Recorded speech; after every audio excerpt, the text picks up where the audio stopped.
sila, solid daw sila, tapos may mag-comment lang, naniwala naman agad. Dami yun. Ano mo na, katawa mo sa Kalingap Warriors. Kalingap mo lang kinapalaban. Ang alin? Yung Kalingap Warriors. Talaga? Kalingap Warriors. Kalingap yung kinapalaban. Melvin Sarmiento.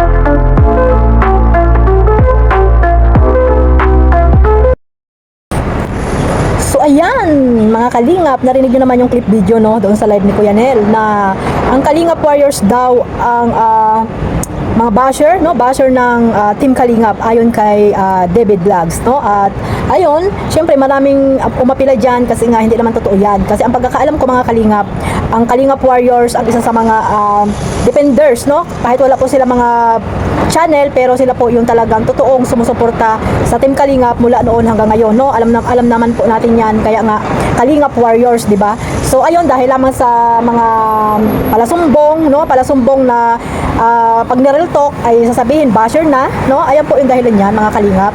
Pero bago natin ipagpatuloy ang ating reaction mga Kalingap, magsha-shoutout muna tayo sa ating founder, Kuya Bal Santos Matubang, Kalingap Rab, Ate Edna Vlogs, at syempre sa mga OFW at mga nandiyan po sa Pilipinas, mga mababait na sponsor na tahimik lang na sumusuporta po sa mga charity vlogger at sa mga at sa buong Team Kalingap. Ayan, shoutout po sa inyong lahat.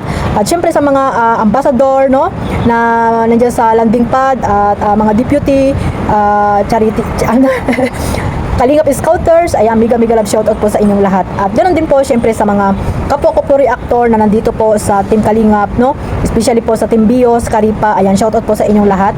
At ito nga guys, no, ipagpatuloy po natin itong ating reaction mga Kalingap na nakita nyo naman dyan.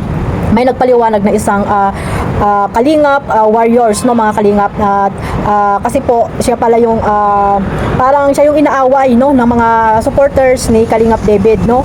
At ang pagkakaalam ko, no, matagal na yan mga Kalingap, pag nare-real to kasi ang kanilang idol na si Kalingap David, ay nagagalit po sila at nagsusumbong sila doon kay Kalingap David na hindi naman nila alam kung ano yung totoong talagang mga pangyayari, no, mga Kalingap.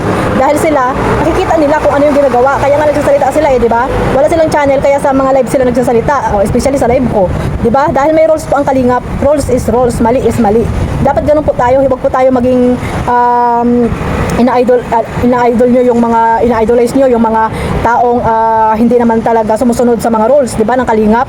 So ano lang po tayo, mag-ano lang tayo, no, sabi ko nga, di ba, huwag tayo masyadong panatiko, no, at gawin lang pong libangan itong pag-YouTube natin, di ba. Kaya tuloy nagkakaroon ng mga bangayan dahil din sa mga ganyang mga ugali nyo mga Kalingap, no. Mali na nga, inaano nyo pa, di ba, dinidipinsahan nyo pa yung mga maling gawain, no. Sila po kasi iyan, sila yung mga Kalingap Warriors, sila po ang mga talagang dumidipinsa po yan sa Team Kalingap. Sila yung nakikipaglaban, pag may basher sila Kalingap Rab, sila Kuya Bal, ay talagang ayaw po nila mangyari yon, no.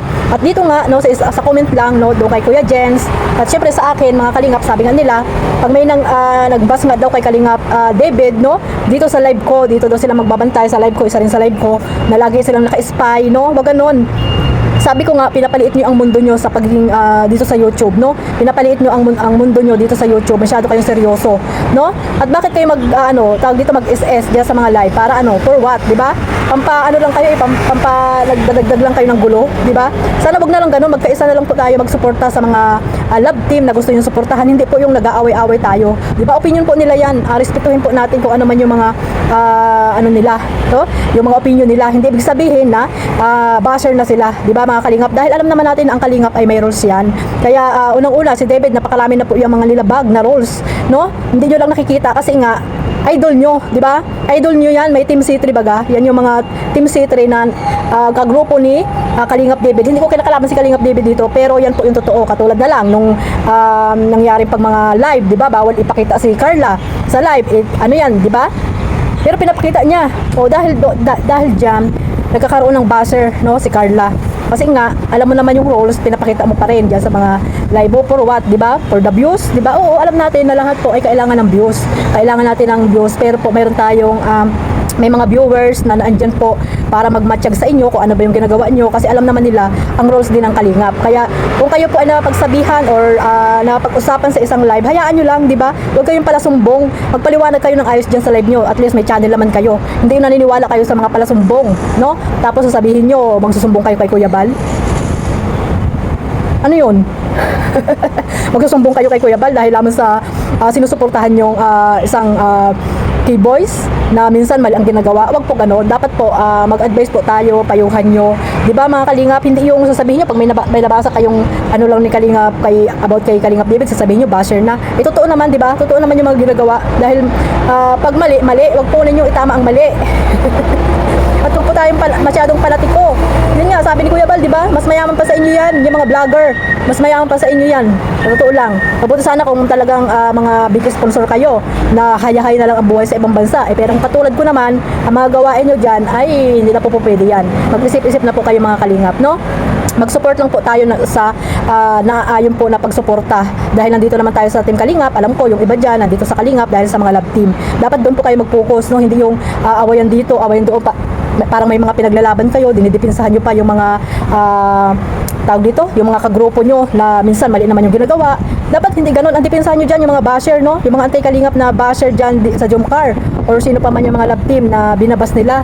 Dapat yan ang inyong binibigyan pansin, hindi yung mga viewers na alam naman natin na totoong nagmamahal sa Team Kalingap. Dapat po ganun. So ayan, no, nabasa nyo naman dyan yung sinabi ni This is Georgia. Yan po kasi ang isa sa mga pinag-iinitan nila, no? Na isang Kalingap Warriors na wala naman siyang sinasabing masama sa live, no? Especially sa live ko dahil alam ko naman na opinion lang nila yon, di ba mga Kalingap? So sana po unawain po natin lahat, no, ng mga nababasa natin, hindi yung puro galit po, yung inaatupag natin sa ating mga puso, puro papuri, payabangan, pasikatan, di ba? Ang dito po sa Kalingap, wala po ditong competition, no? Walang competition po dito sa Kalingap. Dapat po magsuporta na lang po tayo at huwag nating i-stress ang ating mga sarili, no? Dahil nandito tayo para po magsuporta sa ating mga sinusuportahang love team or sa Team Kalingap. Huwag po tayong nakikipag-abay na dahil lamang sa isang K-boys, di ba? Pambihira kayo talaga. Kaya gumugulo lalo nagmahaba ang mga issue dahil din sa inyo, hindi kayo magsitigil. So hanggang dito na lang po. Maraming salamat po sa walang sawang pagsuporta sa aking maliit na YouTube channel, Kalingap Maymay. At syempre, huwag niyo pong kalimutan suportahan Carla Topolar Vlog, Kalingap Yuma, Kalingap Dan, Kalingap Edo. At syempre, ang ating founder Kuya Bal Santos Matubang, Kalingap Rob. Maraming salamat po. God bless us all. Mabuhay po ang Team Kalingap. Bye-bye!